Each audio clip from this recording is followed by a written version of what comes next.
DZRJ 810 AM, the voice of the Philippines, proudly brings you Equal Justice. Find out the hottest legal issues of the week and hear the analysis. And now, here are your hosts, Attorney Ador Tolentino. Yes to peace, no to BBS.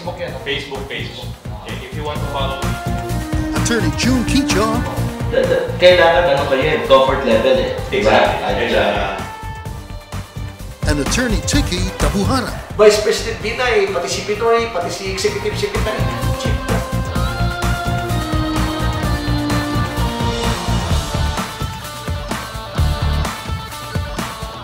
Good afternoon, Philippines. Good afternoon to all our listeners. This is Attorney Ador Tolentino here at Equal Justice at DZRJ 810 AM. Alright, what was taken up during the previous week? Of course, we all know it's the State of the Nation address of President Noynoy Aquino. Siyempre, pagbibida niya yung high GDP rate, gross domestic product growth rate of the Philippines, still at the 7-point-something percent in the last quarter. So that's really, it's a good accomplishment.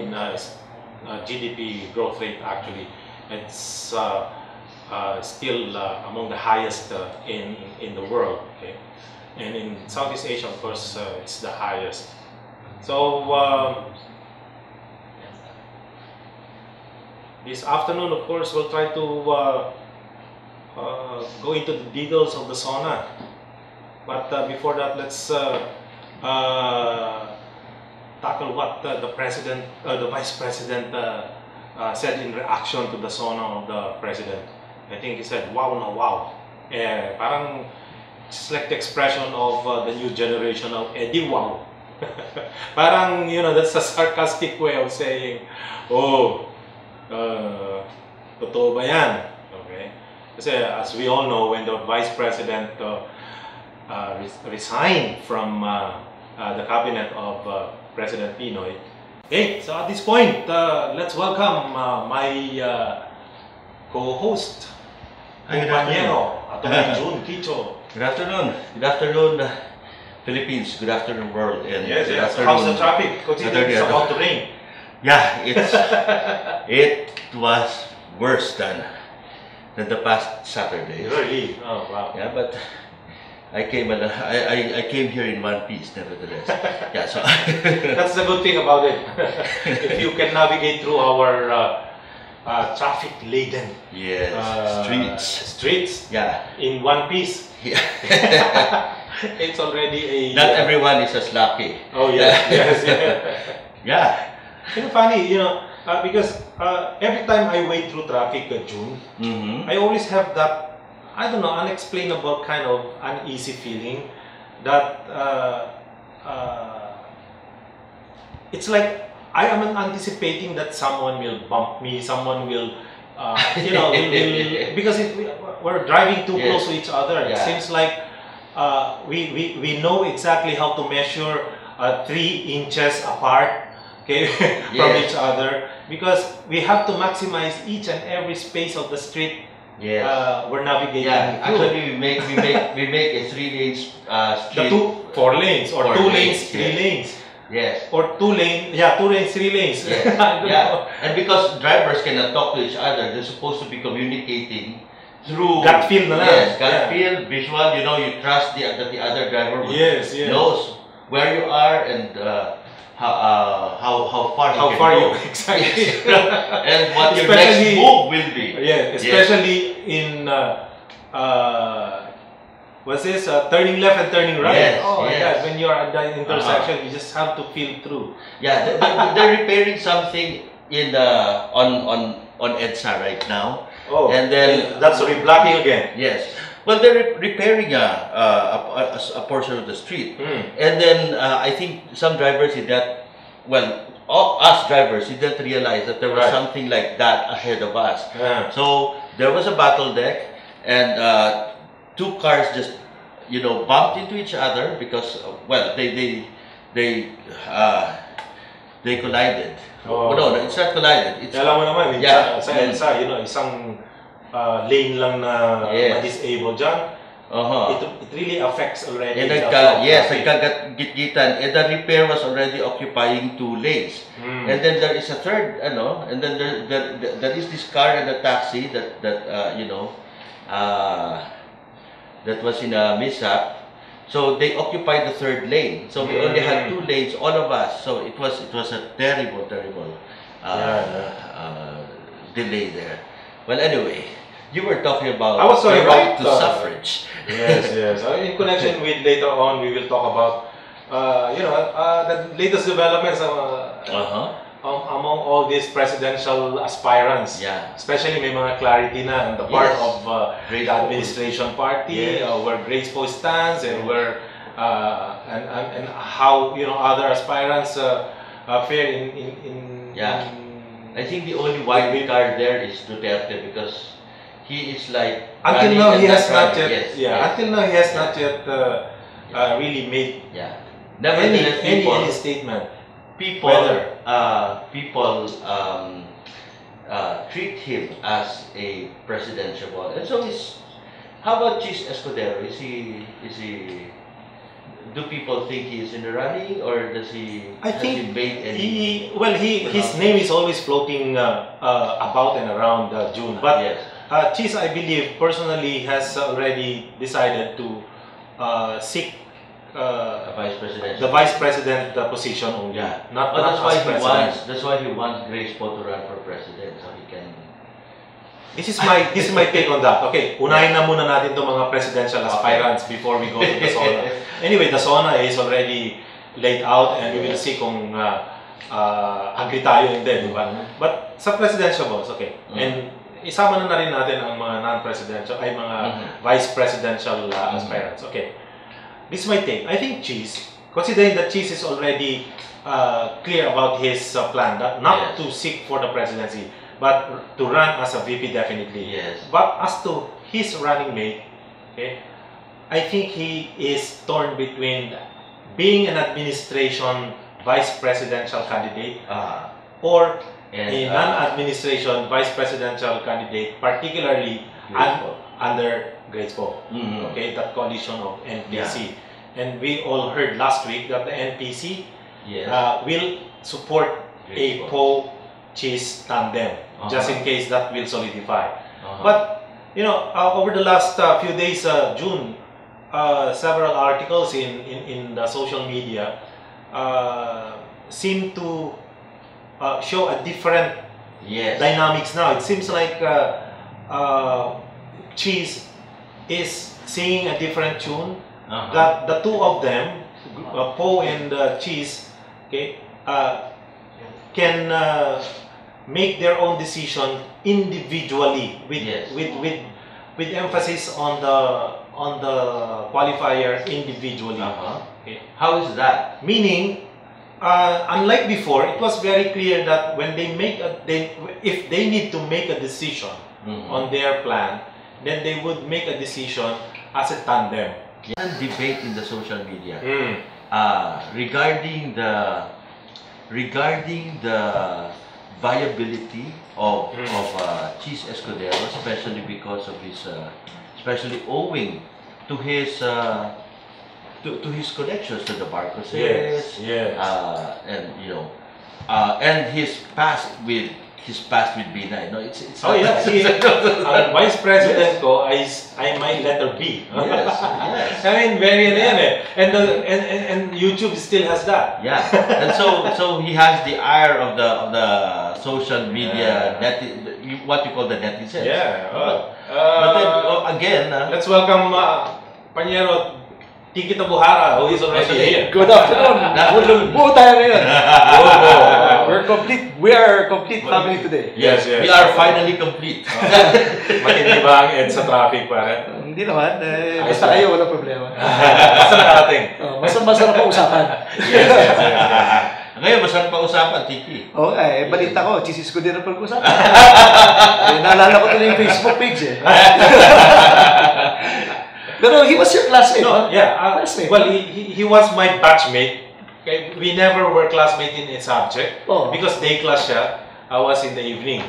Okay? But I remember that batch was a power pack batch, ha? Well, kasi si Francis Pangilinan graduated with G, but he was not really a batchmate. You know, Kiko Pangilinan stayed longer in the College of Law, longer than we did, because even as a law student, he was already counselor. Counselor of Quezon City. Yes. He was already, you know, I think lumabang pa yata ng congressman or mayor against Sunny Sunny Belmonte. Belmonte. Congressman, third district. Belmonte. Tinalo siya ni Sunny Belmonte. Sunny Belmonte.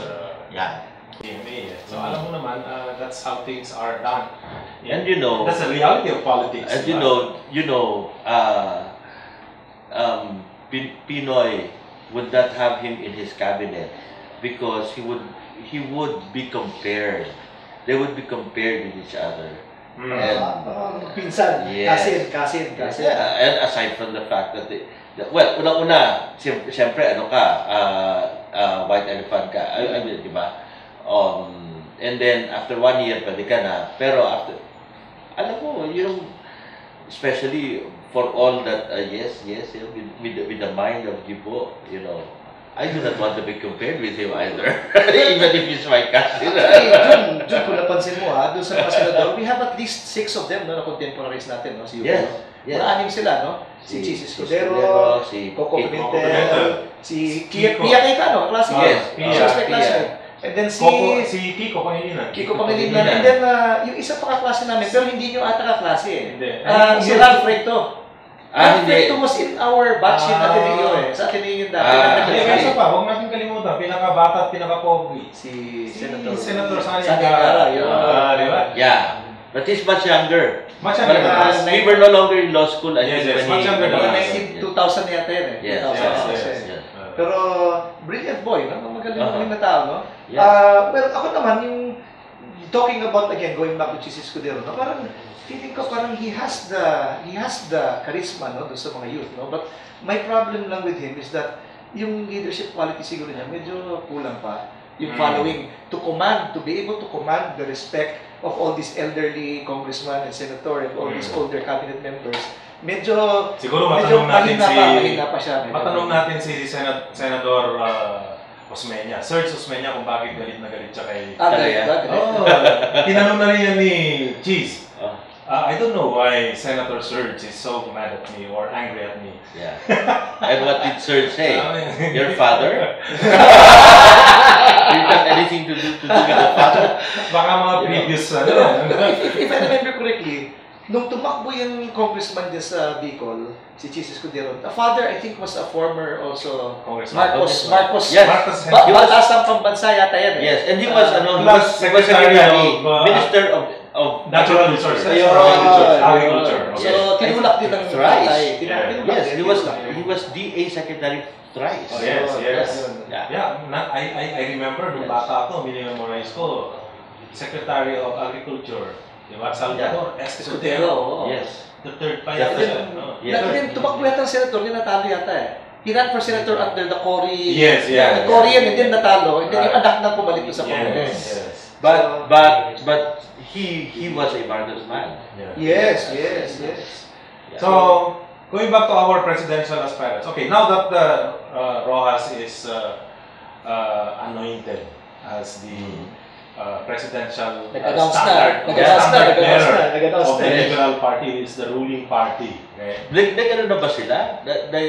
Primary na ba sila? Ganun ba? Sa Club Pilipino, yes. That's what I'm wondering also, Julie. Kasi nag-announce na siya na anointed siya ni Pinoy. Pero may caucus na may Liberal Party na siya na mabinoto?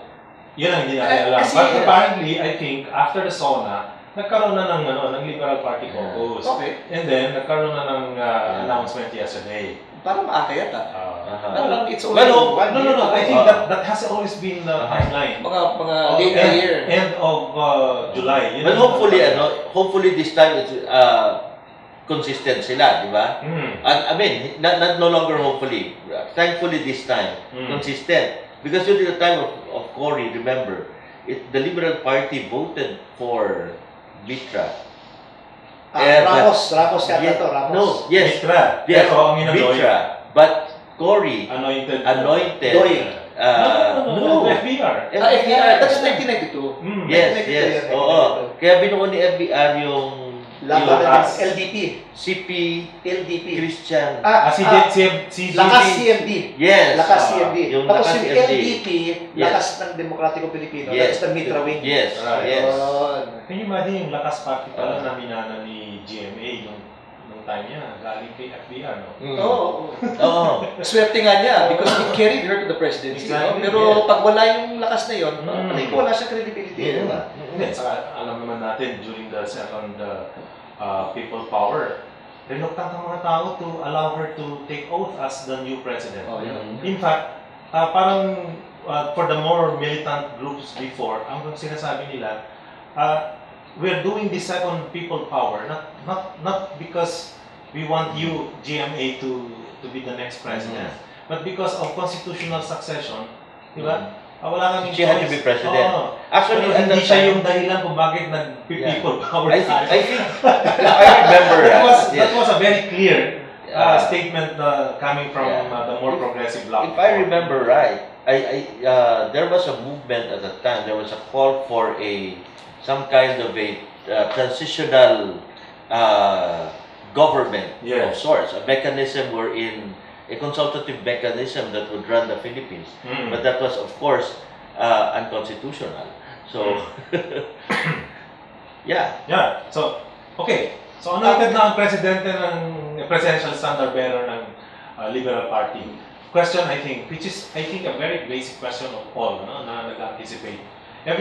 Of course, yung mga supporters ni Pinoy are experiencing sigh of relief that finally, di ba, na-anoint na si Rojas kasi they believe that Rojas will be the best candidate for the Liberal Party to continue with the daang matuwid na so-called plataforma. Okay? yeah. Question is, who will be the Vice President? Well, sigurado si Grace po na. Yan ang nililigawan. But I think the way I see it, no, in the past few weeks, parang nagkakaroon ng pumapalag din si Grace po eh. Kasi parang she seems to be gravitating towards Chis Escudero as the standard bearer. Yeah. Now, for me, it is a gravitating towards Chis Chis Escudero as the standard bearer. Siya ang vice. Siya ang vice. So si Chis ang kanyang sinuhook. Yes. Pero malabo yata yan. Pero I think baliktad. Well, yan ang narinig ko. And for me, itong si Grace po kasi sayang. If she goes immediately to the presidency, matatalo siya eh. Kasi she's still too new. No? Pero sa vice, malaki laban niya kasi unang-una wala siyang kalaban. Exactly. Pangalawa, she has this popularity and yung vice president kasi hindi masyado madumi yung labanan eh. Right, so, pasok na pasok siya doon. But to say that she will bring up Mar Rojas as his vice president na mananalo si Mar against B9, mukhang hindi mangyayari. Tingin ko.